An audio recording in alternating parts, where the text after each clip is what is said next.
muchísimas gracias a los que habéis decidido acompañarnos esta tarde en este acto. Naturalmente, que hay que decir, a pesar de las adversidades climatológicas, no tiene más importancia. Yo quiero destacar, doy la bienvenida tanto a Marta Natibel y a Teodoro Leobros, que nos acompaña también, en una tarde que eleva el nivel cultural de este foro. Y es lo que quiero destacar. Es todo un lujo tener en este momento entre nosotros a dos escritoras ilustres, a dos brillantes periodistas y la Fundación Alcántara de la mano, que es quien nos las acerca. Y es un lujo, como digo, tener a la Fundación entre nosotros, nos eleva el nivel cultural, nos sitúa en el mapa cultural de la provincia. Y solamente puedo deciros, Marta y Natibel, que hay quien, cuando hay sequía, sacan a gente en procesión. Porque que sepáis que a partir de ahora, cuando tengamos algún problema de agua, os sacaremos en procesión también a vosotras. Así que bienvenida y de verdad muchísimas gracias. Sé que es un esfuerzo el desplazaros, el estar aquí con nosotros unas horitas. De verdad muchísimas gracias y lo tenéis más siempre. Como fundación, decir, bueno, daros las gracias a todos por la asistencia, especialmente a las queridas ponentes por estar aquí.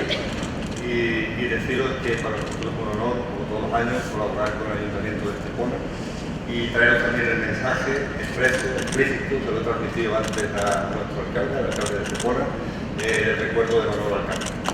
Lógicamente a él le cuesta trabajo ya de moverse un poquito y la distancia y la lluvia pues hace que sea imposible prácticamente desplazarse, pero que sepáis que os tienen el corazón y que tienen Estepona en el corazón, y especialmente a ti, alcalde. Muchas gracias a todos. La culpa del retraso por un error ambulante. Es verdad, como decía el alcalde, que en la nivel de Marta Robles son seguramente dos de las buenas periodistas de las últimas décadas, que además son estupendas escritoras.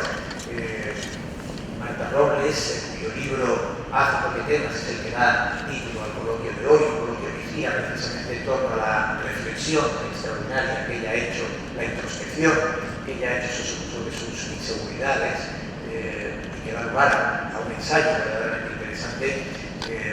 Marta Robles es una periodista con cerca de 3 décadas de oficio, que sean ya 3 décadas, se explica porque empezó a trabajar antes de terminar la carrera, empezó en la revista Tiempo.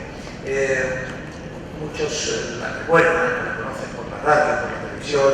La radio pasó por la radio intercontinental en la cadena SER, hizo el señal con Javier Capitán y Figueroa Ferretti, siempre de los vagos, sobrevivientes sobre los días, en Onda Cero, a toda radio, ha colaborado con Carlos Herrera, con el programa que queremos hablar en Punto Radio, en Radio en Casa del Herrero, y si no es así, no me vayas a corregir. Y desde 2013 hace un programa literario estupendo que yo les recomiendo para la agencia en televisión. La recordarán, aunque tenía experiencia previa, pero desde el año 93 con Avenida, luego un año después empezó el programa Toda Página, un programa estupendo en Antena 3, también pasó por los servicios informativos, el programa de investigación contraportada. Ahora la televisión española colabora con Amigas y Conocidas, que tienen los premios Antenas de Oro y de Plata por su labor en televisión, en radio, escribe una columna en La Razón, en La Gaceta, en fin. En su labor de escritora hay una parte de la ficción, las biografías. El otro día ella me decía que no consideraba su obra principal, pues, todavía recordada por sus biografías de los J. Ramírez y de Ana Romero, pero los elegidos de la fortuna sobre empresarios, Madrid de Marta, María de Madrid, usted primero con Carlos Rosada sobre normas y ritos y usos sociales. La ficción ha sido de Fernando Lara por Luis de los Espejos, Diario de una Cuarentena Embarazada, Las Ofertas de Lisboa, en fin, es una buena extraordinaria obra, como ven. Natibel Preciado también es una periodista de una larga trayectoria y extraordinariamente prestigiosa. Empezó en el diario Arriba, puntualmente en una colaboración en el 66, se tuvo luego en el recordado Diario Madrid hasta el año 71. En fin, ha sido una de las periodistas destacadas de la transición, desde ABC, Interview, fundamentalmente la revista Tiempo. A menudo la habrán escuchado como comentarista, protagonistas con Luis del Olmo, en el Hoy por Hoy, en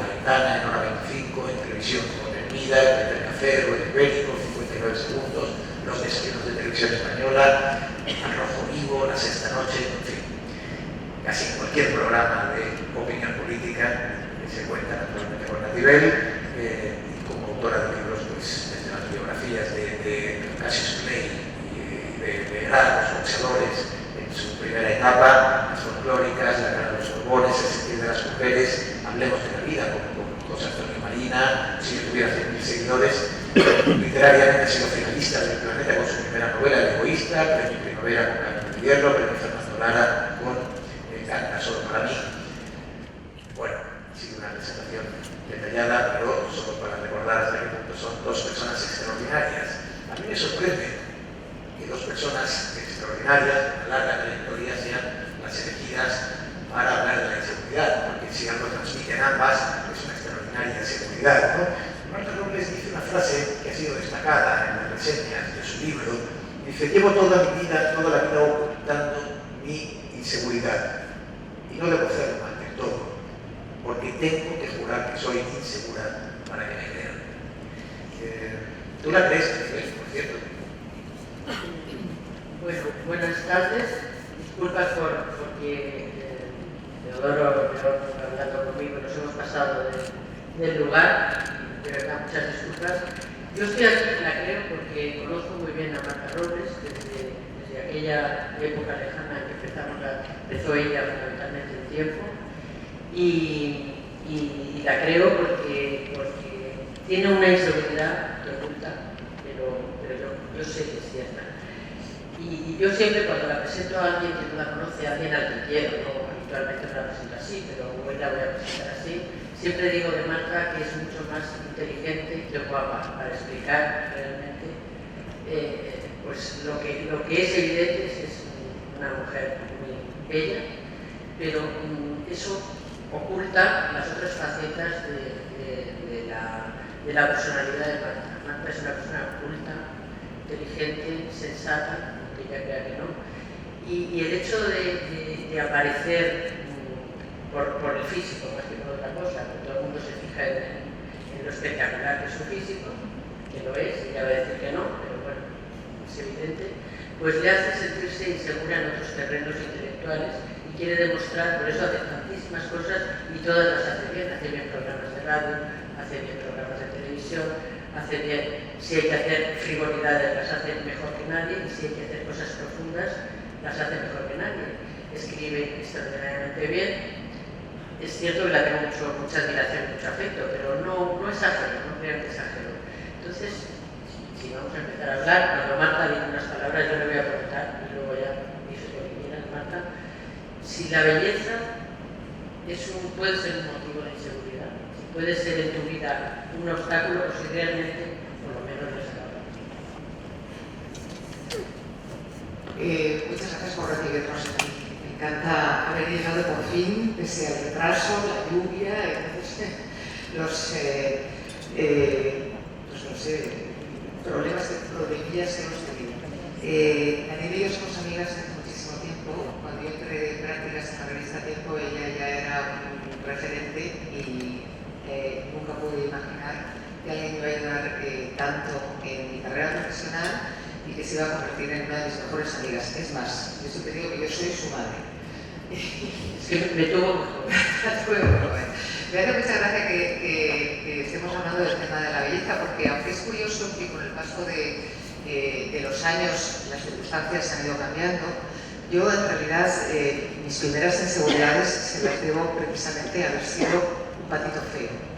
En este libro, en Hablo de temas, por primera vez en mi vida hablo de mis inseguridades, y lo hago después de calibrarlo mucho, y lo hago, verán, porque hace como 2 años y medio una compañera a la que habían echado, una compañera que seguramente muchos conocen, Charo Izquierdo, que había sido directora de varias revistas, una exitosa directora de Vogue, directora de Ledona, directora de Grazia, la echaron a la calle y la indemnizaron ligeramente y se acabó. Y entonces ella, en un foro de mujeres liderazgo de superación, dio una conferencia sobre el fracaso. Yo no sé si saben que el fracaso en Estados Unidos es imprescindible para los emprendedores y es preciso colocarlo en los currículos para que la gente tome en serio a las personas que quieren emprender y desarrollar una idea. Pero en España, sin embargo, está muy mal visto. Y eso de decir que he fracasado es un poco terrible porque inmediatamente se te apunta con el dedo. A mí me pareció tan sorprendente que Charo fuera tan valiente como para hablar del fracaso. Por cierto, estoy muy contenta porque hace una semana la acaban de nombrar directora de la feria de la Mercedes-Benz Fashion Week de Madrid, con lo cual estoy más contenta todavía de poder contar esto ahora. Pues me pareció tan sorprendente que ella fuera capaz de hablar de su fracaso con esa valentía, que de pronto pensé que era el momento para que yo hablara de algo que había estado ocultando siempre, como era la inseguridad. Hablar de la inseguridad en un momento de mi vida en el que ya había cumplido 50 años, en el que me sentía muy serena, en el que tenía muchas inseguridades también, pero bastante domesticadas, y en el que sobre todo no tenía ni un ápice ni de rencor ni de deseo de venganza, porque de alguna manera las inseguridades, como casi todo lo que tiene que ver con el carácter se gestan en la infancia, y las mías provienen de ahí, y por eso provienen de mi tiempo de patito feo. Tú me cortas cuando quieras, Maribel, pero hay dos pilares de la inseguridad y son con los que yo empiezo en este libro. En este libro empiezo contando eso, que yo siempre he sido insegura. Hablo de las máscaras, cito además las máscaras de ese libro fantástico que a mí me cambió la vida de Albert Camus, que es El Calígula, donde sale un momento preciso de todas las máscaras y nos hace ver que todos llevamos máscaras, incluso cuando hablamos con nuestros mejores amigos. Y de las máscaras hablaremos luego porque yo tengo las mías particulares y fundamentales para sobrevivir, pero hablo sobre todo de cómo se gesta la inseguridad. Los dos pilares de la inseguridad son la falta de protección y el exceso de protección. La falta de protección por razones obvias, pero la falta de protección puede ser pura indiferencia, una falta de protección, digamos, casi pasiva, o una falta de protección activa, que es cuando los padres le dicen a los hijos que no sirven para nada, que no son guapos, les comparan con sus hermanos, les dicen que no sé qué, tal. Y eso fue lo que yo sufrí con mi padre. Mi padre era un hombre muy ocupado, era un hombre muy brillante, al que no guardo ningún rencor, pero sí que me pasé toda la vida buscando su aprobación, pues que yo no le gustaba a los niños, y yo tenía dos hermanos mayores, una hermana 5 años mayor que yo y un hermano 4 años, eran buenísimos, eran estupendos, eran unos niños casi perfectos. Y de pronto llegué yo yo de pequeña, Natibel, era un bicho palo, estaba completamente descompensada, tenía los brazos muy largos, las piernas muy largas, era muy flaca, llegué a los 12 años midiendo prácticamente lo mismo que mido ahora y sin haber conseguido pesar todavía 30 kilos, con lo cual no estoy exagerando, es la realidad. Y entonces a mí, yo sufrí eso, que mi padre me dijera que no iba a servir para nada, que era fea, que no lo hacía nada bien, que tal. Y por el otro lado, sufrí el otro pilar de la inseguridad, que es el exceso de protección. En los tiempos de mi madre era bastante frecuente que los padres estuvieran muy ocupados, que no le hicieran caso a los niños y que las madres, por el contrario, se dedicaran a proteger mucho a sus hijos. Y mi madre, pues lo que trató de hacer era supongo que para evitar y para paliar ese desafecto que yo estaba sintiendo, pues es protegerme muchísimo, y entonces pues no quería que me moviera tanto como para que a los 12 años no supiera montar en bicicleta. Esto es algo que es una circunstancia muy tonta. Disculpa, luego cuentas la anécdota de la bicicleta, pero no crean que es una frivolidad hablar de la belleza, así como si fuera prioritario. Yo te voy a contar que seguramente lo tienes asumido, cuando llegó a la revista Tiempo, dispuesta a hacer absolutamente todo y hacerlo bien, hubo cierto rechazo, sobre todo por parte de las mujeres de la redacción, porque Marta, yo en esa época ya la conocí guapa, no era un patito feo, era una... Claro, pero por eso quiero explicar hasta llegar ahí. Bueno, pues entonces explicarlo. No, es que quiero explicar hasta llegar ahí porque yo creo que para mí esto es bastante importante. Existen esos dos pilares de la inseguridad, ese otro es el exceso de protección. El exceso de protección, nosotros pensamos que amar es algo que puede hacer cualquiera y que cuanto más ames mejor. Y yo creo que no es cierto. Yo creo que hay que amar bien, no excederse en el amor, y que cuando amas demasiado, pues al final puedes hacer daño a a las personas más cercanas y desde luego, sobre todo a tus hijos. Estamos viviendo un momento en el que ya las cosas no son como en la época de mi madre. Mi madre, insisto, a mí pues tuve que luchar mucho contra ese exceso de protección, que creo que me hubiera dejado entre las carencias que tenía de afecto de mi padre y entre el exceso de protección de mi madre, probablemente no hubiera sido capaz ni de ponerme a estudiar, ni de hacer una carrera, ni de llegar a la revista Tiempo, donde vamos ahora, de no ser porque tuve el apoyo de mi primer novio, al que le dedico el libro a mi primer novio, a mi madre y a mi marido, que fíjense lo seguro que debe ser, para que no me importe que se lo haya dedicado a mi primer novio.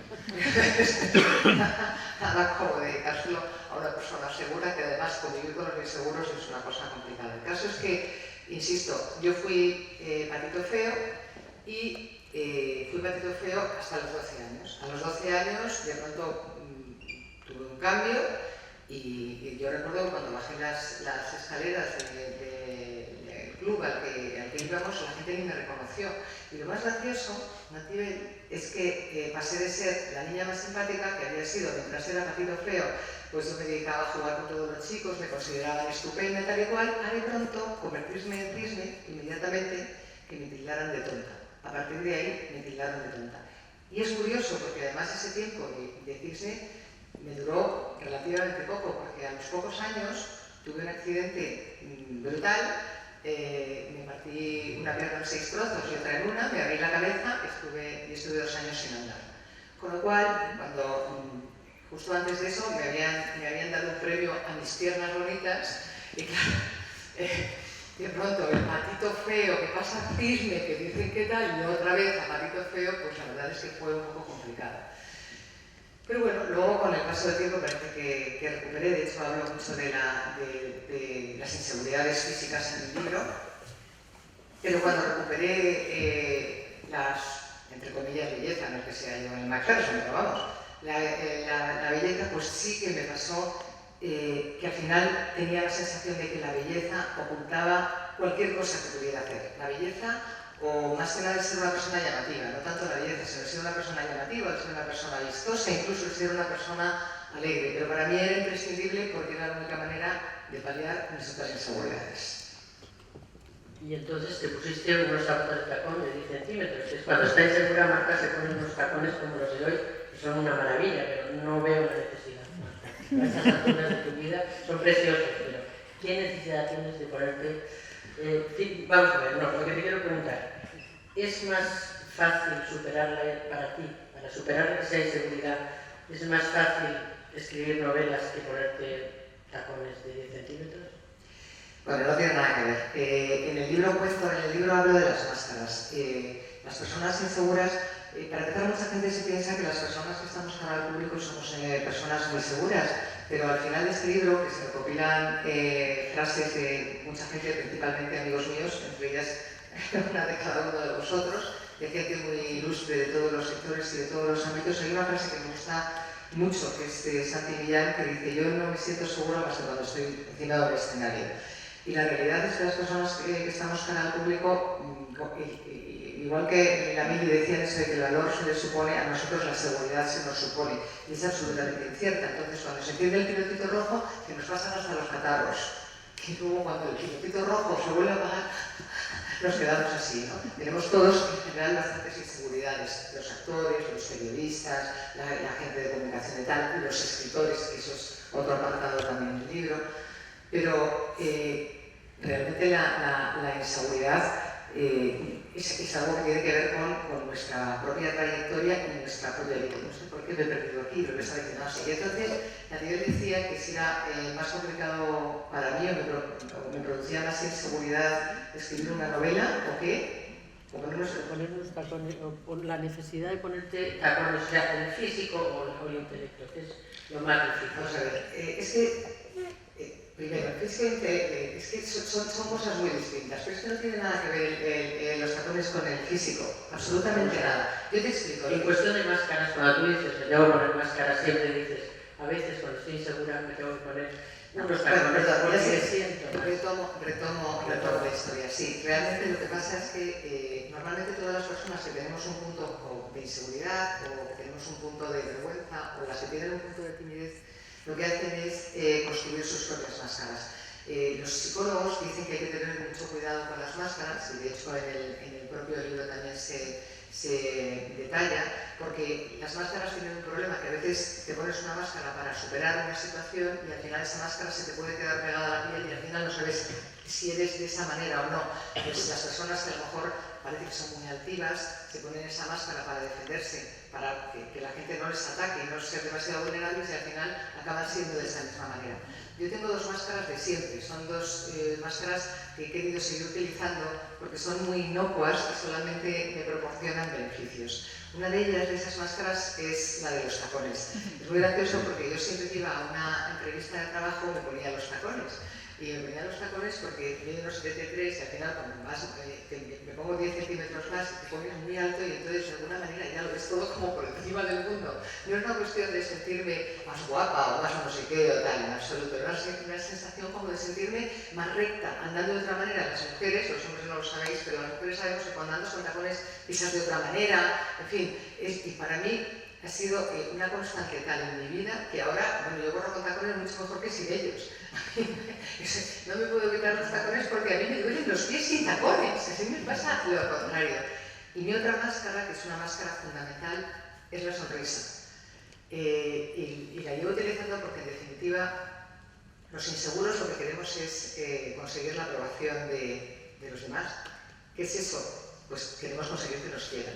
Y la mejor manera de conseguir que las personas te quieran, pues es generando empatía en ellas. Y ninguna mejor manera de generar empatía que con una sonrisa. Entonces yo incluso en los peores momentos, que también me pasan las fotos, cuando me dicen, hazte una foto más seria, que estás más así como de escritora, más interesante, y digo, si no me sale, no soy capaz, no lo controlo, porque para mí la sonrisa, aparte que ya dicen los expertos que simplemente sonriendo estás llamando a las puertas de la felicidad, que de alguna manera con ese propio gesto estás generando que se produzca la felicidad a tu alrededor, para mí es mi máscara. Y yo me siento muchísimo más cómoda con ella. Bueno, el libro es realmente interesante, el que lo haya leído lo sabrá, porque no solamente hace este acto de generosidad y de superar el pudor que supone para una persona como Marta, que la verdad es que no se sabe mucho de su vida privada, ni de cómo es, ni lo expone ni en los libros ni en los medios donde está. En este libro sí ha dejado una parte importante de su interior, de su manera de ser, de lo que piensa, de su vida. Y para un escritor superar esta prueba de pudor es importantísimo, para una escritora como ella.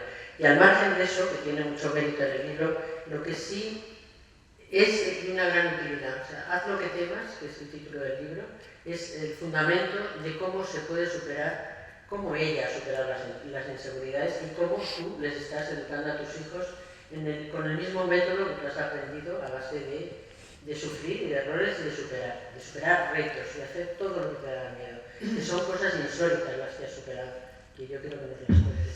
Bueno, yo lo que creo es que las inseguridades no se superan de todo. Lo primero hay que decir que hay dos tipos de inseguridades. Una inseguridad que es positiva y una inseguridad que es negativa.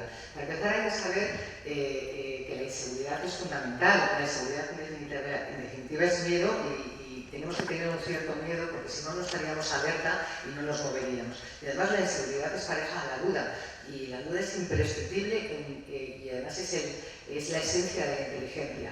No es pienso, luego existo, es dudo, pienso, luego existo. Y en definitiva, si el ser humano no hubiera dudado, el ser humano no se habría movido hacia ningún sitio. Lo que pasa es que entre esta inseguridad positiva y la negativa, pues hay un trecho bastante largo. Y al final, la inseguridad negativa lo que hace es bloquearte. Cuando te bloqueas, eres incapaz de decidir. Te pasa lo que pasó al asno de unidad, que por no saber de qué montón de dinero tenía que comer, se murió. Y esto te lo cuento en el libro. Y por eso hablaba de lo que era el exceso de protección. La falta de protección es terrible. Y de hecho, yo pongo algunos ejemplos contando, pues hablando a través de una psicóloga que me contó que a Freud y a Hitler sus madres le llamaban de diferente manera. A Hitler le llamaban bestia inútil y a Freud le llamaban mi niño de oro. Yo no sé si de haberlo llamado de otra manera cada uno su trayectoria hubiera sido diferente, pero lo cierto es que seguramente algo influiría. Entonces está claro que la falta de protección puede hacer mucha media en ti y puede pues, llevarte a que seas incapaz de generar cosas buenas o a que te quieras muy poco y por tanto no quieras a los demás. Pero el exceso de protección en nuestros días está causando verdaderos estragos. Yo hablo muchísimo del exceso de protección porque siempre he temido ser excesivamente protectora con mis hijos. ¿Por qué? Porque me estoy dando cuenta de que hay padres, ahora mismo son los que yo llamo los padres helicópteros, que están todo el día encima de sus hijos. Y estos padres llegan a extremos absolutamente insólitos. Yo cuento en el libro algunos ejemplos que son totalmente reales. Son niños de 3 años que llegan a las guarderías sin que sus padres les hayan introducido en la alimentación sólidos, de tal modo que no saben masticar. Con lo cual llegan a las guarderías y tienen un problema bastante serio, igual que hay otros niños que llegan sin saber andar. Cuidado, que es una cosa radical. Llegan, no saben andar como andaría y otra, pues eso, de un año, que empieza a ponerse de pie y no se sostiene. Es una cosa sorprendente lo que está haciendo esto, pero además hay un problema más añadido. Estamos generando entre esos niños sobreprotegidos muchísimos niños que hacen bullying. ¿Por qué? Porque sus padres les protegen tanto que ellos no tienen ningún miedo a la autoridad y piensan realmente que si hacen cualquier cosa, sus padres les van a proteger. Con lo cual el exceso de protección es terrorífico. Es terrorífico en todo. Es terrorífico con los hijos, porque es cuando se gesta el carácter. Es terrorífico en el amor, si quieres a alguien, déjalo libre. Y es terrorífico incluso en la amistad y en las relaciones de trabajo. Es curioso porque los que ejercen esa sobreprotección casi siempre suelen ser también bastante inseguros. Pero te preguntaba Marta las cosas que has hecho para superar eso de algo que temas, los temores que has tenido y cómo los has superado, porque es muy interesante el libro también. Bueno, algo que temas es la poco que de una frase de Ralph Waldo Emerson, que es mi filósofo de cabecera, es un filósofo norteamericano, que dentro de un ensayo de autoconfianza escribió, lo tituló Haz siempre lo que temas hacer. Y yo lo convertí en el lema de mi vida. Yo he ido superando todos mis miedos, todos mis temores a todo, mis temores incluso pues, a la oscuridad, mis temores a saltar del trampolín, todo haciéndolo 2 veces. Yo contra el miedo 2 capas. Yo sin que se enterase mi madre, yo he montado un ligero, me he tirado en paracaídas, he hecho parapente, he hecho todo, porque claro, mi madre se hubiera muerto, no me dejaba montar en bicicleta. Insisto, yo hasta los 12 años no he aprendido a montar en bicicleta, me di un tortazo de narices, precisamente por intentar montar en bicicleta delante de un chico guapo sin saber, y claro, le hubiera dado un ataque si hubiera salido todo esto, pero yo lo hice. Y lo hice gracias a varias cosas. Primero, a que tenía ganas de superarlo. Después a que me encontré gente como tú en el camino y como otras personas. Pero, ¿qué hay que hacer para superar la inseguridad? Pues lo primero es saber que uno es inseguro, porque la inseguridad no solo te paraliza y te bloquea, es que la inseguridad te genera una baja autoestima tan terrible que te puede llevar a hacer las cosas muy mal y sobre todo a comportarte como un animal herido. Y procesos de ansiedad también. Y procesos de ansiedad. Maribel Osaego también es insegura. Y somos todos inseguros. Bueno, el caso es que... No hay que decir, discúlpame que lo dices tú, hay personas inseguras en unos campos y en otros no. Sí. Nosotras aparentamos ser seguras en algunos y no lo somos en ninguno. Está muy bien. Está muy bien. Bueno, que es una persona insegura es una persona... Bueno, para empezar a ponerte en el camino de superar o domesticar esa inseguridad, tienes que hacer lo primero una cosa fundamental, que es reconocer que eres inseguro. Después de reconocer que eres inseguro, tienes que dejar de compararte con los demás. Es curioso que los inseguros nos comparamos con los demás y siempre salimos perdiendo. Nos miramos al lado de los otros y siempre nos parece que los otros son mucho mejores que nosotros. Entonces siempre salimos perdiendo. Además, no sabemos decir que no. No sabemos decir que no porque tenemos tantas ganas de buscar la aprobación, esa aprobación de mi padre, que yo busqué toda la vida, que cuando me dijeron cuando murió, tu padre decía que se sentía muy orgulloso de ti, y yo decía, pues ya me lo podía haber dicho alguna vez. Pues nosotros lo que queremos es que nos quieran. Entonces no nos atrevemos a decir que no nos atrevemos aquí hasta que nos damos cuenta de que justo cuando decimos que no es cuando nos empiezan a respetar. Los inseguros, además, para cambiar nuestras inseguridades, tenemos que empezar a buscar dentro de nosotros. Primero, no culpabilizar a los demás, absorbernos si hacemos alguna cosa más, como dice Ralph Waldo Emerson. La perfección es enemiga de lo bueno, que decía Shakespeare. Nosotros tenemos que empezar a ser un poco más indulgentes con nosotros mismos y a buscar las respuestas no en las de los demás, no en lo que nos digan los demás, sino dentro de nosotros mismos. Pero hay algo que me gustaría preguntarte, porque en el clásico libro de Alan Watts, ya muy clásico, ¿no?, de la sabiduría de la inseguridad, él decía que uno solo llega a ser seguro y a ser verdaderamente seguro cuando asume con toda naturalidad y completamente su seguridad. No que la supere, sino que la domestica, que la asuma, ¿no? Sí, es lo que te digo, que yo creo que las inseguridades no se superan. Las inseguridades se domestican para que uno aprende a convivir con ellas y a sacar su lado positivo. Porque los inseguros, como digo, pues somos gente muy curiosa, somos gente que escuchamos muy bien, así que somos muy seductores, porque estamos siempre esperando que el otro nos cuente cosas. Somos gente muy empática. Y cuando no estamos en esa actitud de animal vivo, de defendernos de los demás, pues resulta que somos personas entretenidas porque dudamos, porque no somos esa persona que está absolutamente segura de su verdad, que como yo digo en el libro, prefiero ser segura e ignorante, y los súper seguros lo que son unos perfectos imbéciles. No somos arrogantes, no somos además un grado de inseguridad es fundamental en la vida, ¿no? Sí, aunque no te creas que hay inseguros que precisamente por su inseguridad lo que tienen, yo siempre digo que pasa como con la tensión alta y la tensión baja, ¿sabes? El exceso de seguridad y el inseguro a veces lleva a comportamientos parecidos. Y hay muchas veces que los inseguros podemos parecer arrogantes cuando tenemos miedo, porque es nuestra forma de afrontar ese miedo o de defendernos cuando no sabemos qué hacer, ¿no? Entonces, cuando ya hemos asumido la inseguridad, aprendemos a decir que no, por fin dejamos de compararnos y no pasa nada, pues mira que bien, tal cual, no pasa nada. Cuando empezamos a perdonarnos nuestras faltas, empezamos a elegir pequeñas metas. En vez de querer la meta más grande del mundo, empezamos a elegir pequeñas metas. A partir de nuestras inseguridades, es que nuestras inseguridades, casi, como dice Carmen Posadas en el libro, le debemos prácticamente todo a nuestras inseguridades, porque nos vamos poniendo pequeñas metas y vamos de balconcito en balconcito en esas pequeñas metas, buscando no la perfección, que no existe, sino buscando la excelencia. Y además disfrutando en el camino, sabiendo que es en el camino donde están las cosas que podemos hacer bien, y sabiendo que el que hace lo que puede no está obligado más, que nosotros tenemos que darlo todo, pero está ahí y ya está. Domesticar las inseguridades es buenísimo para los inseguros y también para los que viven con nosotros. Lo que más nos aterra a los inseguros, y hemos hablado, todos somos Marta, yo también aparezco en el libro, es una declaración de inseguridad, ¿no? Lo que más nos aterra a los inseguros es que sea muy evidente que somos inseguros.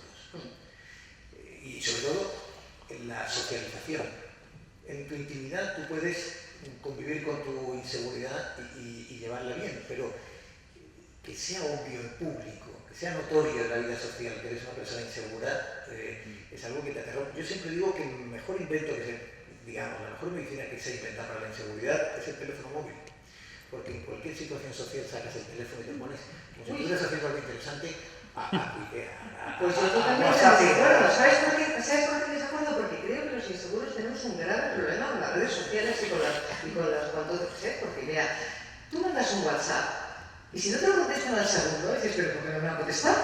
Pero si lo ha leído, si no me lo ha contestado, ¿pero qué habré hecho? ¿Habrá pasado algo? Mandas un correo, mandas no sé qué, lo habré puesto bien, habré escrito lo que tengo que escribir, habré hecho, no lo habré hecho. Es muy típico de los inseguros. A mí mi marido me dice, déjalo ya lo han mandado, se acabó, déjalo ya. Y yo siempre digo, oye, pero es que estoy esperando que me llamen, fíjate que lo he leído, ¿eh? Si lo he leído, dice, pues no, ya no he podido contestar. Eso es muy típico de los inseguros, ¿eh? No, yo me refiero a otra cosa, no al mensaje que mandas, que puede que ni siquiera lo mandes, sino al hecho de no quedarte con las manos, que además no sabes si te las llevas al bolsillo, no es un gesto inapropiado, si estás un poco apartado, no quieres entrar en un grupo porque no sabes si eres bienvenido, no quieres que nadie te haga algo. No quieres irte, por si acaso. No quieres ir, pero tampoco te atreves a decir algo inapropiado, ¿no? Había un viejo sketch un poco ordinario, pero un viejo gag de martes y 13 de fin de año que se veía una mujer muy guapa, Leticia Camila Sabater, no era Leticia, otra. Leticia Sabater, muy guapa, era muy guapa. No era Leticia, bueno, una chica muy mona que colaboraba con ellos y entonces está en una reunión de fin, como una fiesta o un cóctel y lleva mucho rato allí callada. Y hay un momento en que se vuelven a ella y uno de los que lleva la voz cantante le dice, bueno, mujer, ¿y tú no dices nada? Y dice, ¿yo para qué? ¿Para cagarla? Bueno, esa sensación que ya contaba con esa ordinaria y que representa otra cosa, esa sensación es verdad que la tiene la persona insegura, que es decir, en ese entorno no hablo, no entro en el grupo, no me alejo del grupo, es que no sé lo que hacer. A mí el teléfono me parece que fue un gran apoyo, sí, una gran protesta. Pero tú mismo estás hablando de los grupos de WhatsApp que son un problema, de las redes sociales que son un problema, de tantas cosas. La inseguridad es un problema, insisto, con el que hay que saber convivir. Y la inseguridad no es lo mismo la inseguridad masculina que la inseguridad femenina, por ejemplo. Le dedico, como sabes, un capítulo en el libro de la inseguridad masculina y de la inseguridad femenina, porque es muy gracioso. En general, cuando se habla de las enfermedades del alma, de la ansiedad, de la inseguridad, de parece que solamente las padecemos las mujeres. ¿Y qué es lo que sucede? Que las mujeres las exteriorizamos mucho más, somos mucho más transparentes. Pero eso ya por cuestiones atávicas, porque pues, siempre hemos tenido más capacidad del resto de la relación, que era lo que nos contaba al principio, mientras vosotros salíais a por los mamuts. Pero el caso es que con el paso de los años, pues las cosas han cambiado. Y todas estas enfermedades las tenemos nosotras, pero también los tenéis vosotros. Lo que pasa es que los síntomas de una inseguridad son completamente distintos en una mujer que en un hombre. A veces es solamente un tic, a veces es una cosa. Pero sin embargo, los inseguros masculinos, cuando su inseguridad es extrema, son mucho más peligrosos que las mujeres. Vamos a ver, las mujeres, ¿por qué somos inseguras? Pues por muchas circunstancias. Por una parte tenemos una carga, pesadísima carga cultural de casi toda la historia en la que nosotros hemos estado sometidas y no hemos podido actuar como nos correspondería haber actuado, como hubiéramos querido comportarnos. Hemos tenido que hacerlo algunas veces pues de manera un poco civilina, porque era imposible comportarse de otra manera, había que acatar las normas de los hombres. Eso por una parte. Pero es que luego por otra, las mujeres tenemos un problema añadido, que es el físico. Porque nosotras somos una hormona con dos piernas. O sea, nosotros a veces tenemos más hormonas, a veces tenemos menos hormonas, y fíjate lo fuertes que seremos las mujeres, que pese a que cuando tenemos bajadas de hormonas tenemos mucha más vulnerabilidad, conseguimos actuar de manera lineal frente a todas las cosas, superar nuestras inseguridades, superar nuestros gastos. Los hombres no, los hombres tienen un problema de testosterona que también les hace que sus inseguridades se manifiesten, pero en otro terreno. Pero a nosotras esa subida y bajada de hormonas que sufrimos a lo largo de toda nuestra vida nos condiciona mucho. Pero es que además hay otra cosa. Tenemos ese problema añadido del tema de la maternidad. Nos pasamos toda la vida, y mucho más ahora en los tiempos que corren, quiero ser madre, no quiero ser madre, no quiero ser madre, no quiero, no puedo. Y ya nos liamos. Y además de eso, por si fuera poco, es que nosotras mismas queremos ser superwoman. Y entonces hemos decidido, claro que queremos atender a nuestros hijos, atender a nuestros maridos, a nuestras amigas, pasárnoslo bien, llevar las uñas pintadas y las uñas depiladas. O sea, es que al final todo es a más todo lo que tenemos que hacer. Claro, si tú quieres llegar a todo y quieres ser perfecta, ¿cómo no vas a tener sentimiento de culpa? Porque cuando estás con tus hijos piensas que tenías que estar en el trabajo, cuando estás en el trabajo piensas que tenías que estar con tus hijos, y tu sentimiento de culpa hace que te estreses, que te entre una ansiedad tremenda y que al final acabes con una inseguridad brutal de saber si estás haciendo lo que tienes que hacer o si no estás haciendo lo que tienes que hacer. ¿Cómo no vamos a ser inseguras las mujeres con todo lo que nos imponemos? ¿Cómo? Con ese grado de autoexigencia que queremos hacerlo todo bien. Pero vamos, es que hay que relajarse un poco. Y ellos, Pues ellos tampoco lo tienen tan bien, ¿eh? Porque ellos antes eso, se iban a por el mamut y yo decía antes, yo tengo que salir a por el mamut, vuelvo y aquí pues ya me dan el resto, tal igual. Pero ahora ya no, porque ahora resulta que a lo mejor viene una mujer con un mamut que es el doble de grande que el suyo. Con lo cual ya empezamos mal. Pero aparte de eso, es que claro, antes los hombres no podían llorar, ahora resulta que tienen que expresar sus emociones. Antes los hombres no contaban sus cosas. Ahora es que si no las cuentan, pues es que estamos fatal porque hay mucha falta de comunicación. Los hombres se han perdido también en el norte y están en un momento de enorme inseguridad. Y ahora hablando en serio, hay un problema muy gordo con el tema de la inseguridad masculina. Los hombres tienen un punto más hacia la violencia que las mujeres y lo más curioso es que dentro de los maltratadores hay muchísimos inseguros que precisamente para paliar su propia inseguridad lo que hacen es someter, humillar a la persona que tiene al lado. Como yo decía antes, los inseguros cuando nos sentimos atacados somos como los animales. Nos ponemos a la defensiva, pero también queremos atacar y somos peligrosos. Y como el hombre tiene un punto más de violencia que la mujer, es curioso lo unido que está la inseguridad con el maltrato. Es que la inseguridad es una cosa muy... Déjame, Marta, llegados a este punto, lo está buscando por todas partes y por fin me he encontrado un párrafo donde hablas con sabiduría del amor, que dices, el amor es el sentimiento que más felices nos hace, pero también el que más sufrimientos nos puede ocasionar. Y la inseguridad atenta directamente contra el mejor amor y favorece el peor. Así que hay que controlarla. Está muy bien hacerse querer, pero no obligar a que nos lo estén demostrando todo el día, ni demostrarlo nosotros a todas horas, porque el mejor amor no es el que se ve, sino el que se nota. Y lo más importante de todo, que no me importa repetir hasta la saciedad, para querer y sobre todo para querer bien, hay que aprender a quererse. Si uno no se quiere, difícilmente podrá querer a los demás. Bueno, es que hablas más veces del tema del amor, que es muy importante. Y yo creo que puedes decir algo más que en este párrafo, que es definitivo, de todas formas.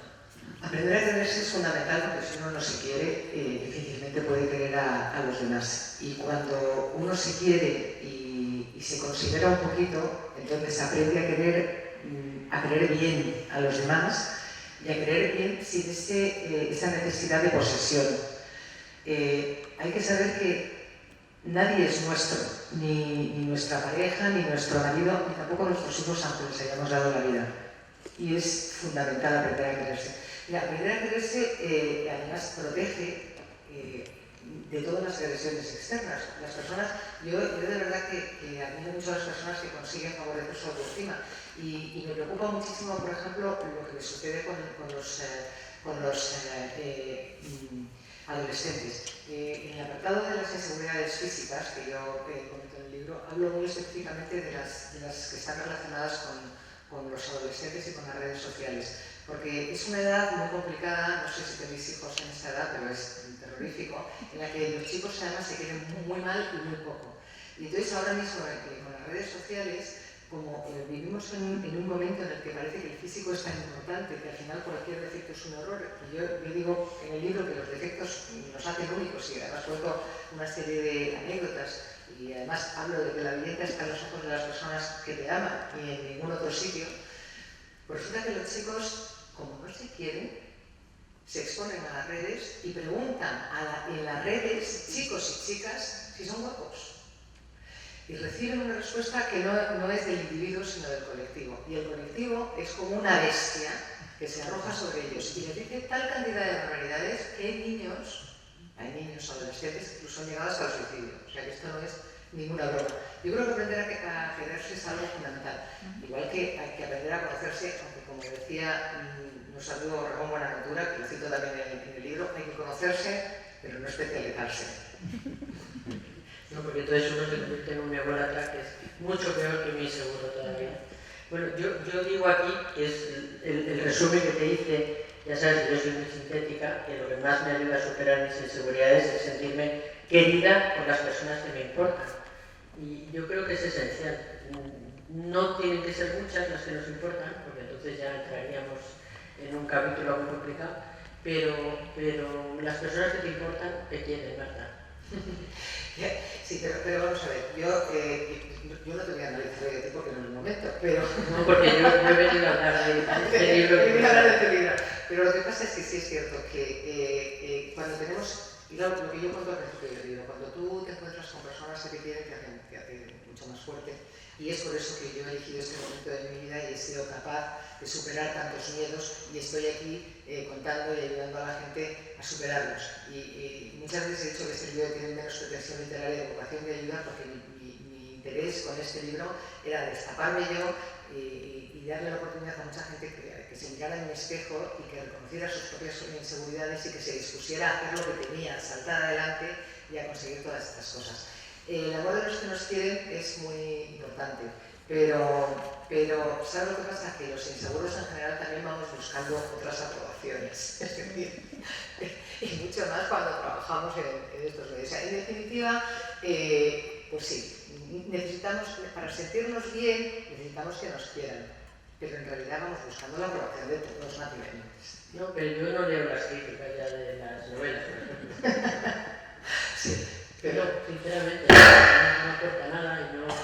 Las críticas rabiosas, ¿no? Quiere decir, la crítica constructiva. Sí. Ah, o sea, que pero hay alguien que me selecciona. Cuidado con esto, es tóxico. Yo, de lo tóxico, de lo que me sucede en la cabeza, he aprendido a huir. Y eso me da mucha seguridad, porque no te aporta nada. Entonces, buscas seguridad en personas que intuyes que son cercanas, queridas y tal, y no muchas más aprobaciones. Yo ya, sinceramente, Marta, creo que estoy en una fase en la que no me dedico a que los demás me aplaudan. Bueno, yo en este libro acabo diciendo que yo le quería poner una coletilla a Ralph Waldo Emerson. Decía, haz lo que temas, pero siempre sin hacer daño a los demás. Yo creo que la mejor manera de aprobar mi yo es sentir que puedo parecer menos brillante, puede parecer que he hecho las cosas menos bien, pero si con eso he conseguido no hacer daño a las otras personas, no quedar, me evito quedar por encima. Muchas veces es muy gracioso porque en la mesa esta de amigas y conocidas ha habido un chico que ha hecho caricaturas de todas y a mí me ha puesto que me trago los sacos. Entonces, me trago los sacos porque aunque digo muchas cosas, es verdad que dejo de decir muchas cosas, como tú. Y muchas veces no solo las dejamos de decir porque a lo mejor tengamos menos razón o estemos más convencidas o no de ellas. Probablemente estamos muy convencidas de ellas, pero dejamos de decir porque a lo mejor pensamos que le vamos a dañar a la persona. Y entonces prefiero no hacerlo, prefiero quedar con menos brillantez en ese momento a llevarme a casa el dolor de una persona, ¿no? Déjame un segundito y ya termino con esto, porque como dice nuestro común amigo José Antonio Marina, el mayor rasgo de inteligencia es la bondad. En realidad es el fin, el objetivo esencial del talento y de la inteligencia. Conseguir ser bueno es lo más satisfactorio de todo. Bueno, yo siempre que me dicen, ¿tú qué quieres que sean tus hijos? Y yo siempre digo, buenos. Me da igual lo que hagan, me da igual lo que sean, me da igual, yo quiero que sean buenos. Y para eso, pues trato de que no tengan esas heridas que yo llevaba, que a veces se hacen un poco malo, porque te hacen atacar. Entonces, pues trato de darles todo el amor que pueda, pero dejándoles libres. O sea, fíjate si les dejo libres, ya lo sabes tú, que tengo un hijo skater, que no veas tú, que tengo amortizada la tarjeta del seguro. Y trato de dejarlos libres, pero al mismo tiempo sin compararlos nunca entre hermanos, tratando de darles el amor y el apoyo y tratando pues, de ofrecerles la posibilidad de que siempre sean ellos los que decidan. Yo recomendar este libro a todo el mundo porque de verdad es mucho mejor que una aspirina para cualquier tipo de mal y dejar a No, me estaba acordando de un personaje de Italo Calvino, que decía Italo Calvino, sobre él, decía el escritor maravilloso, decía, era un inseguro impulsivo, ¿no? Y decía, esas personas que les cuesta hacer algo, pero que extrañamente les sale casi todo bien. Yo creo que a mí me sorprende lo que dice Italo Calvino, lo del inseguro impulsivo, porque yo tengo la sensación de que a mí muchas cosas me han salido bien, pero precisamente porque no han sido impulsivas, porque la inseguridad me ha obligado a meditarlas mucho, ¿no?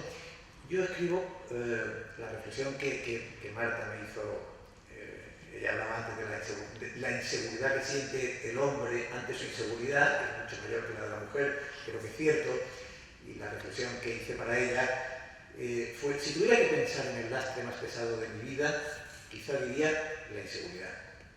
Si tuviera que pensar en el acicate más estimulante de mi vida, quizá diría la inseguridad. Para la persona con inseguridad nada modula tanto el carácter, o eso creo, para bien y para mal. Nada te dificulta más a romper tus techos de cristal y nada te anima más a hacerlo. Nada te frena más ante un desafío y nada te espolea más a superarlo. La inseguridad es en cada momento una doble presión. Y yo creo que esa es la fuerza de los inseguros. Es decir, aquí estamos hablando de la debilidad de los inseguros, pero la cara B, la enorme fuerza que también te da la inseguridad. Hay una cosa que yo señalo mucho en el libro y hablo, pues eso, hablo de mi primer novio y siempre digo que sin él no hubiera sido ni universitaria, ni periodista, ni escritora, porque él fue el que me llevó y el que me impulsó y el que creyó en mí. Y hay una cosa curiosa. A los inseguros no nos gusta defraudar a nadie. O sea, que si alguien cree en nosotros, nosotros podemos alcanzar la luna. Es una cosa sorprendente cómo nos llegamos a crecer, porque no queremos que esa persona que ha depositado su confianza la pueda perder. Con lo cual, ponernos a prueba no solamente un reto personal, sino que, no digo que implique el éxito, pero desde luego que lo vamos a intentar con todas nuestras ganas, desde luego que sí. Marta, puedes seguir hablando, yo estoy encantada de escucharte, no sé, bueno, mejor alguien quiere preguntarte algo. Bueno, a mí me da pena, me he dejado el bolso, tenía las gafas y me gustaría leer de final un poco como acabo el libro. Pero estaba contando antes que Maribel no me ha dejado contar mi anécdota de la bicicleta. Pero si te he dicho que contase cómo habías superado los retos. Eso la bicicleta. No, es que cuento la historia de la bicicleta porque es muy graciosa, la verdad. Muchas gracias.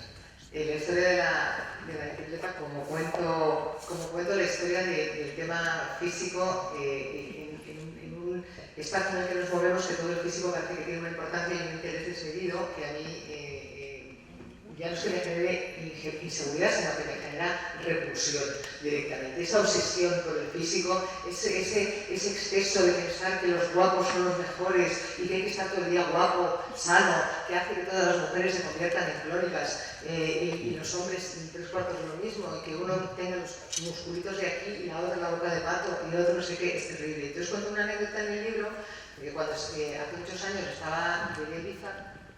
Entonces a Ibiza cuando llegas, pues bueno, me fui con una amiga que vivía allí, me llevó de juerga, tal, no sé cuántos, y al día siguiente ella se fue a trabajar, porque trabajaba allí, y yo me quedé en la playa de Saballet leyendo un libro de Boris Vian que se llama Que se mueran los feos. Y nadie que lee este libro sabe que, bueno, pues es también, se supone que al final van a conseguir que todos sean guapos, van a conseguir que todos sean guapos, pues ¿qué es lo que pasa? Que el que es feo, que es el distinto, es el interesante. Por eso yo digo que los defectos te hacen único. Entonces yo estaba leyendo mi librito así en la playa de Saballet y de pronto me quitan el sol y me aparece un pedazo de tío de estos, así un armario de 2 cuerpos, 2x2, me pone y me dice: «Che vos, ¿no me reconoces?»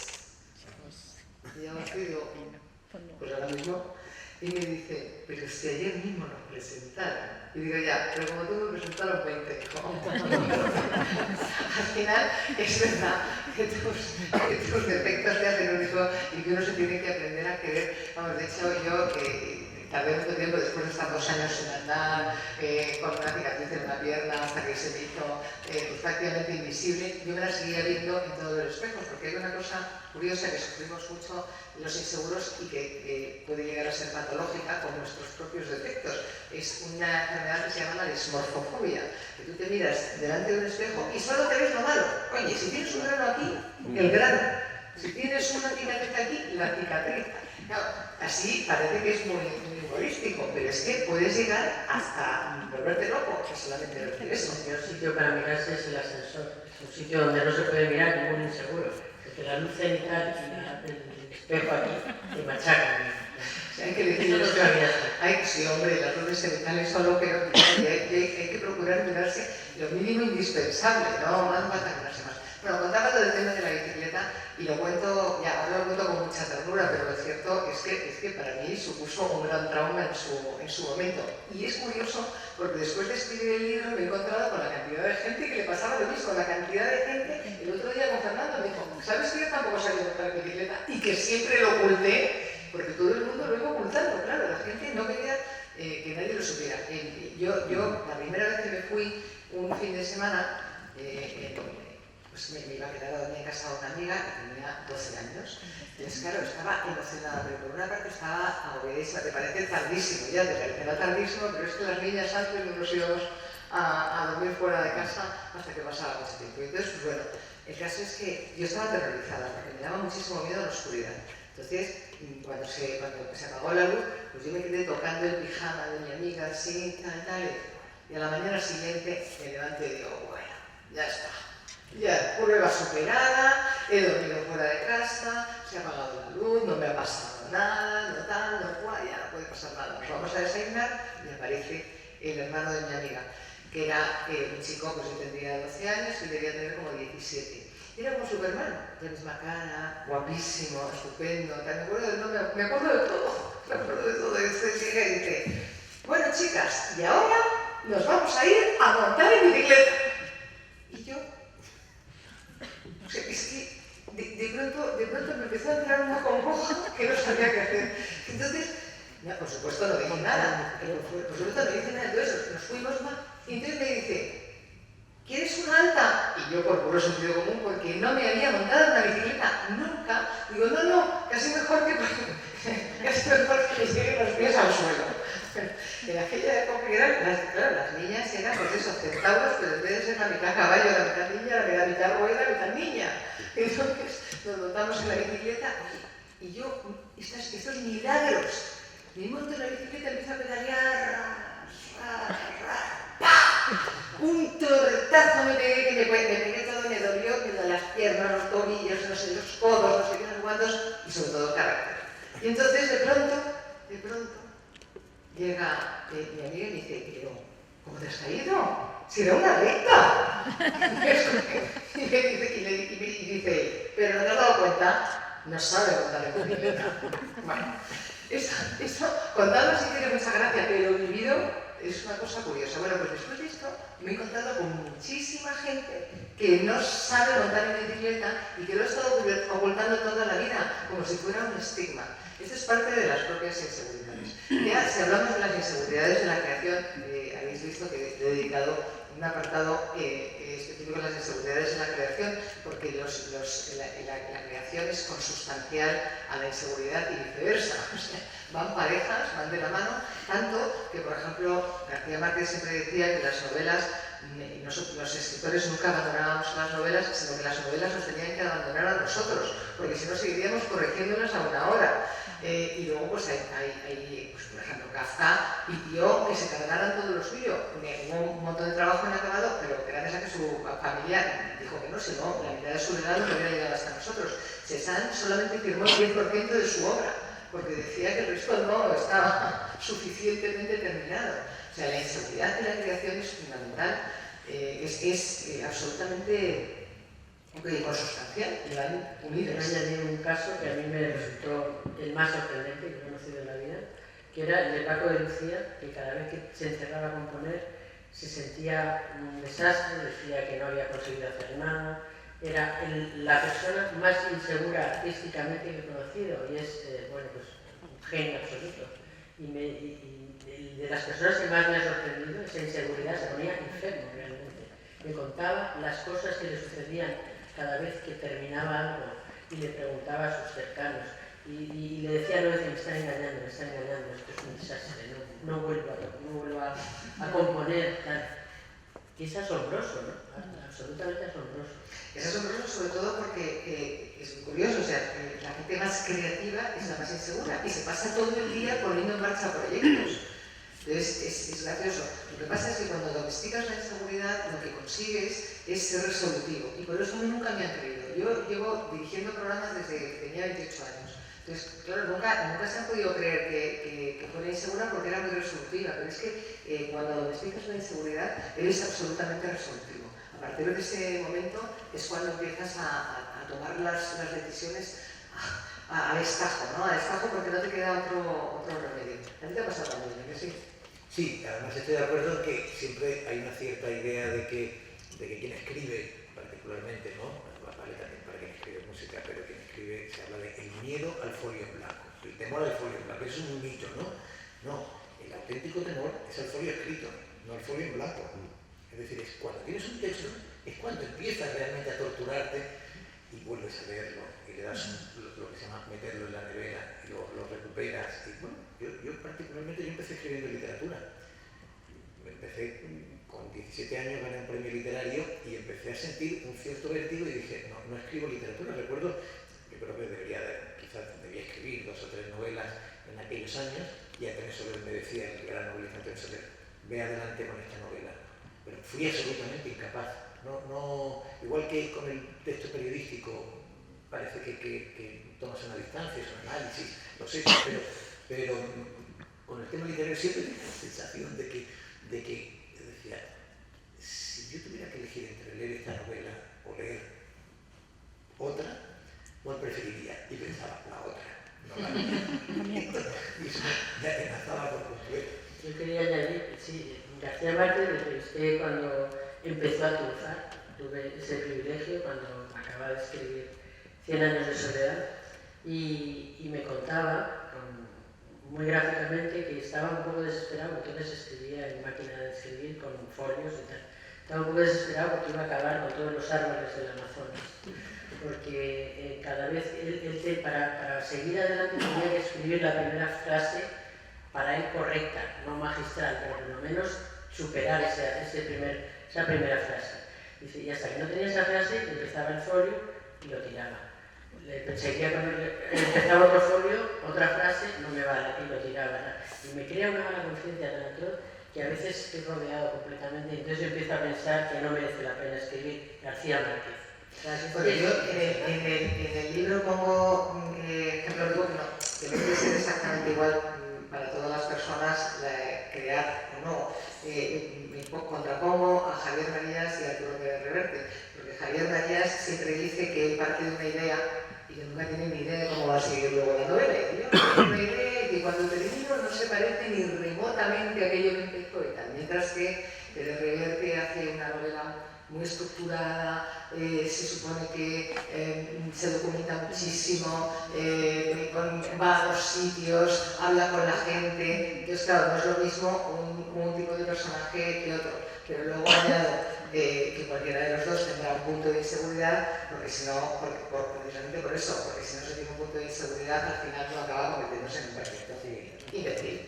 El otro día Juan Eslava, que por cierto me mató un beso, sí, de paso. Juan Eslava, un escritor muy prolífico y talentoso, me decía, se equivocan los escritores que se documentan como Pérez Reverte obsesivamente antes de hacer un libro, pero es muy amigo de Juan Eslava, no era una crítica. Dice, es un enorme error, no te tienes que documentar durante un año antes de escribir una novela, escribe una novela.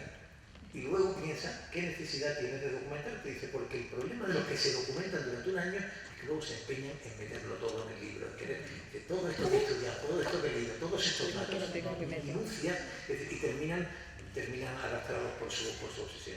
Pero yo creo que como son las 9 y el público ha llegado a su hora, no nosotros, quizás es el momento, y así nos redimimos, de invitaros a que participéis, a que le hagáis alguna pregunta a Matías o a Marta, especialmente como autora del libro. Yo me he quedado con la curiosidad de si actualmente montas en bicicleta. Sí, monto en bicicleta, pero monto mal.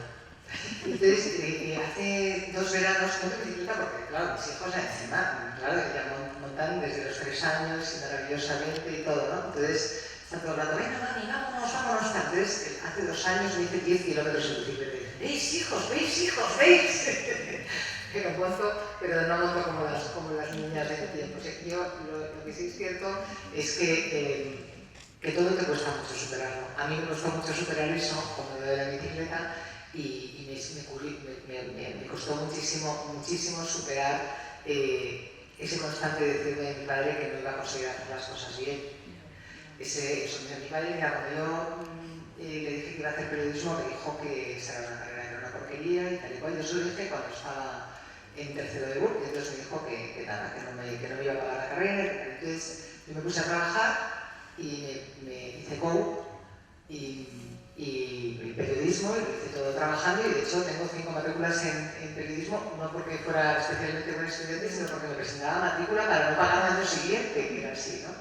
Y le estaba contando a Miguel en el tren una cosa graciosa, que es que cuando terminé COU, que insisto, lo hacía por la noche mientras trabajaba, saqué 8,5 de notabilidad, que era una nota muy buena, y me tenía que presentar a la selectividad. Y estaba tan convencida de que le iba a suspender que le decía a mi novio: ¿y tú no crees que debería yo buscar una carrera que no tuviera selectividad? Por si acaso, solo por si acaso, no vaya a ser que está así. Pero bueno, de mis inseguridades ahora me río. A mí me ha servido este libro de terapia. El otro día contaba que en una de las conferencias que vi, pues una chica se me puso a llorar, hay mucha gente que esconde sus inseguridades, y me he encontrado con grandísimos directores de cualquier ámbito, consejeros delegados, no sé, que tienen muchísima responsabilidad y hay mucha gente a su cargo, y sin embargo me he encontrado pues, que les había pasado, por ejemplo, lo mismo con sus padres, que no les había reconocido nunca nada, que se habían pasado toda la vida buscando su aprobación. Me he encontrado con mujeres que me han dicho: me siento, el otro día me había dicho, es que yo me he sentido, y es que, claro, me he dado cuenta de que estoy muy equivocada con mis hijos, porque claro, pienso que con quererlos ya vale, y no, hay que quererlos bien. Entonces, para mí esto ha tenido muchas satisfacciones, al principio. También se lo decía a Natibel, yo creo que lo comenté ciertamente, me daba como cierto pudor hablar del libro. Las primeras veces que me hicieron una entrevista sobre el libro estaba todavía un poco acongojada, pensando que iba a tener que contar cosas. Y el otro día, que hice una presentación muy grande, estaba mi madre y tenía que saber la manera de hablar para que ella no sufriera, ¿no? Porque mi madre lo único que ha querido durante toda la vida es darnos todo su amor. Y lo ha hecho lo mejor que ha podido, porque sabemos perfectamente los que somos padres que es que los niños no vienen con manual de instrucciones y que es bastante complicado. Con lo cual, pues fue un poco complicado hacerlo para mí, pero me sentí muy feliz, porque luego mi madre me dijo: hija mía, me ha gustado mucho el libro, me he sentido muy orgullosa de ti. Y tan mal lo pasaste, hija, tan mal lo pasabas, tan mal. Oye, por aquí. Sí, dos preguntas, una a Natibel y otra a Marta. A Natibel, ¿qué criterios se deben de seguir a la hora de enfrentarse a un entrevistado? ¿Se le debe dar confianza? ¿Se debe adoptar una actitud de no tiene ninguna confianza, dejar las preguntas difíciles para el final? Hay muchos tipos de entrevistadores y muchos métodos. El mío, yo creo que el de Marta es parecido, es lo mejor que puedes hacer. Primero, saber a quién tienes enfrente, que eso es más o menos fácil, sobre todo en estos tiempos. Cuando yo empecé, para saber a quién tenías enfrente, tenías que documentarte durante 3 días, ir a bibliotecas, preguntar el entorno, ahora haces un clic y ya te puedes enterar. Pero lo fundamental es saber escuchar. Yo creo que es lo esencial. Dejarle que se explaye, que hable. Digo, entrevistas fundamentalmente escritas, pero también yo creo que en televisión, en radio, saber escuchar, porque cuando sabes escuchar sacas lo mejor del otro. Y Marta lo ha dicho, que sabe escuchar muy bien, tú también sabes escuchar muy bien. Pero las preguntas que pueden incomodar, que puedan Sí, dar por concluida la entrevista... Por supuesto que hay que hacer preguntas a veces incómodas, final. siempre que no sea ni a gritos ni de forma agresiva, pero...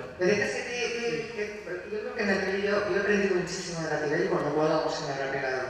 Yo creo que es fundamental documentarse, saber quién es la persona, como dice Natibel, y escuchar. Y en cuanto a las cosas, y hacer que el entrevistado se sienta cómodo. Solo si se siente cómodo, entonces tú podrás introducir un tipo de pregunta incómoda, pero ahora sí que la conteste sin incomodidad. A mí no me gustan los entrevistadores agresivos, estos que están atacando constantemente al entrevistado. Yo en esas entrevistas no disfruto. Pero sin embargo, sí que es cierto que cuando estás haciendo una entrevista y entonces ya tienes un poco amansada la fiera, pues entonces, bueno, y entonces, ¿qué tal? Y entonces, ¿está bien? Y sí, ha ido a pasear a sus hijos, sí. ¿Y fue usted que mató a la señora que esté en el cuarto? Quiero decir, que yo no dejo las entrevistas y las preguntas incómodas para el final. Yo, desde luego, las intercalo haciendo haciéndole un poquito un envolvente al entrevistado. Sin agresividad. Y ganando lo de pregunta difícil o situación difícil, ¿qué recuerdos tienes de la entrevista que diste a Cela en los cursos de verano del Escorial?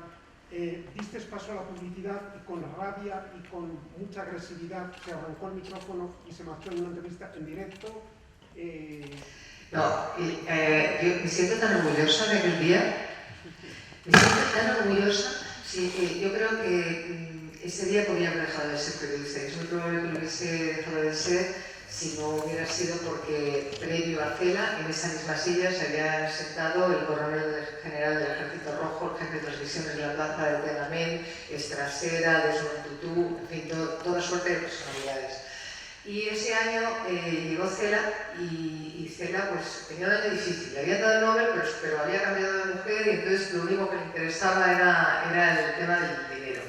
Y entonces los cursos de verano del Escorial estaban patrocinados por el Banco de Bilbao, que era el que patrocinaba además mi programa en Telemadrid, con lo cual no le quedaba más remedio que sentarse en mi seta que yo decía en la entrevista. Ya había hecho llorar a varias personas, incluso algún compañero, voy a citar con el apetece del mundo, me había dejado en muy mal lugar.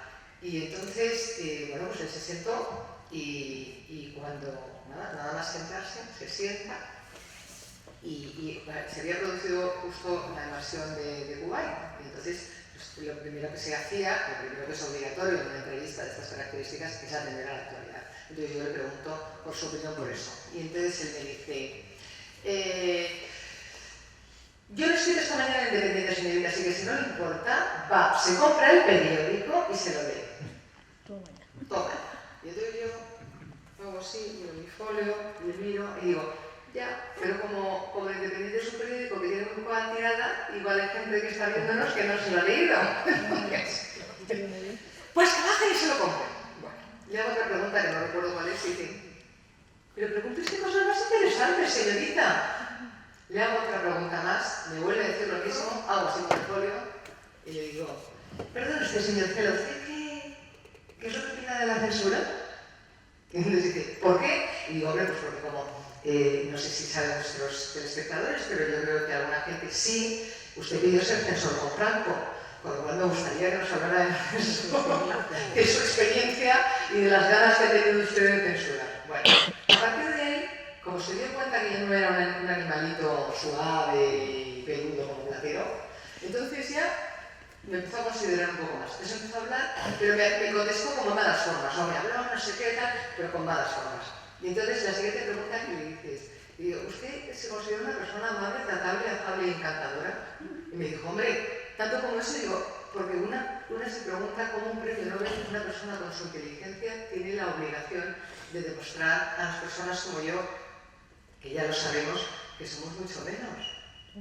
Y entonces él dijo, no, esto no es así, tacatá, ya cambió de rollo, no sé qué, tacatí, tacatá, ya empezó a estar como bien. Y entonces en ese mismo momento le pregunté una pregunta sobre el Papa, ya no recuerdo, y dije, bueno, como los ánimos están bastante caldeados, si le parece, señor Cela, me avisaron, vamos a hacer una pausa de 40 segundos para la publicidad. Termina, pausa para la publicidad, ¿qué publicidad? Me dice, de eso nada, señorita, yo no la cobro, yo no me quedo de la publicidad. Me da la mano, se levanta y se va. Y yo me quedo en directo con el programa. Y hago así, y digo, Ricardo Medina estaba abajo, es un amigo nuestro que nos ha unido. Y entonces, de pronto me quedo así, vuelvo de la publicidad, pero así digo, bueno, habrán ustedes observado que en ese sitio donde se sentaba el señor Cela, gran escritor, como todos ustedes saben, reciente y flamante premio Nobel, al que tenía yo ganas de preguntar muchas cosas, pues no hay nadie. Pues verán, ha pasado que este señor en los 40 segundos de publicidad ha dicho que él no cobraba la publicidad, así que se levantaba y se iba. Así que con todo el dolor de mi corazón, queridos telespectadores, tengo que despedir este programa. Muy buenas tardes y hasta mañana. Todo el público que había se levantó, empezó a aplaudirme. Bueno, le tenían unas ganas a Cela, le tenían unas ganas. Bueno, con decir además fue una cosa muy graciosa, porque al año siguiente yo volví a hacer el programa, este año lo dije, lo presentaba yo, y también estaba Cela, y me dijeron, ¿quieres entrevistar a Cela? Y dije yo, no. Y entonces me acuerdo que me estaban entrevistando a Albert y Cela.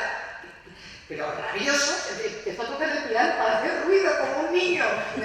Pero lo más gracioso es que al día siguiente me llamó Pablo Sebastián, me llamaron, bueno, me hizo famosa, que la salí en todos los periódicos, en todos los sitios, esta chica que tal, y que me hizo el favor de mi vida. Y me acuerdo que Pablo Sebastián me dijo, pero ¿cómo tratas así a un premio Nobel? Y yo, no, querido, yo no tengo capacidad, es como me trata el premio Nobel a mí. O sea, que me hizo el favor de mi vida. En otro momento, yo me ría la verdad de me ría yo, pero insisto, había pasado tanta gente por ahí que me sentí muy fuerte y me siento tan orgullosa de haber visto, ¿no? Hasta todos los años.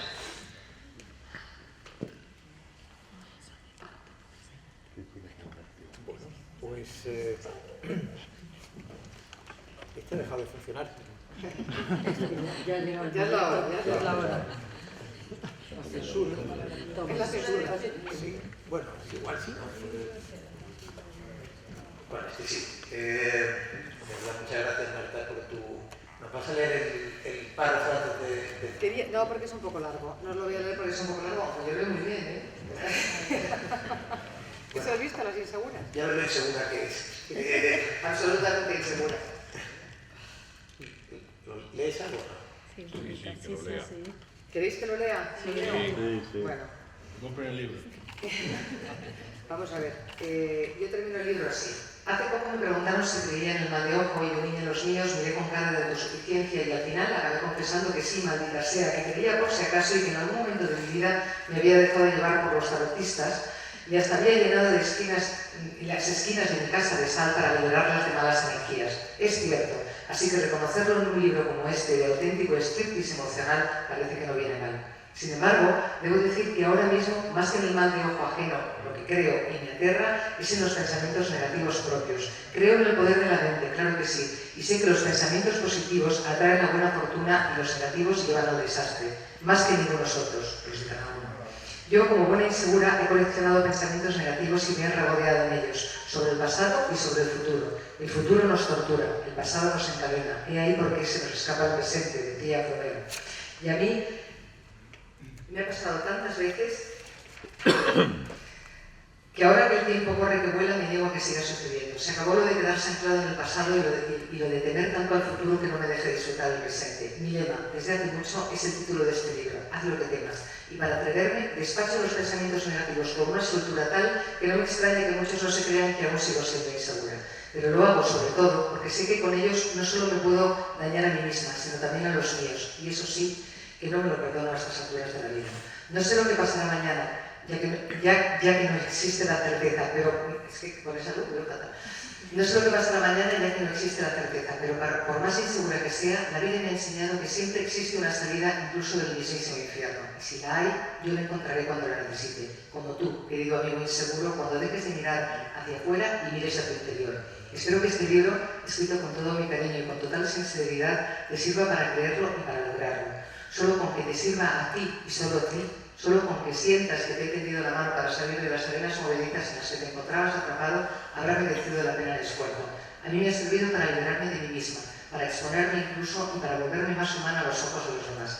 Y aunque seguro que alguien aprovecha mis confesiones para estudiarme la vulnerabilidad, mis temores como los tuyos son permanentes, aunque estén atenuados tras la reflexión y el relato, otros me entenderán mejor y me disfrutarán más. Hasta puede que me ayuden. Además, al repasar inevitablemente algunos episodios de mi vida, he constatado su intensidad. Y como decía mi más que admirado venerado Julián Marías, en su imprescindible Tratado de lo Mejor, la moral y las formas de la vida, una vida intensa está amenazada por todas las inseguridades que son inseparables de la condición humana.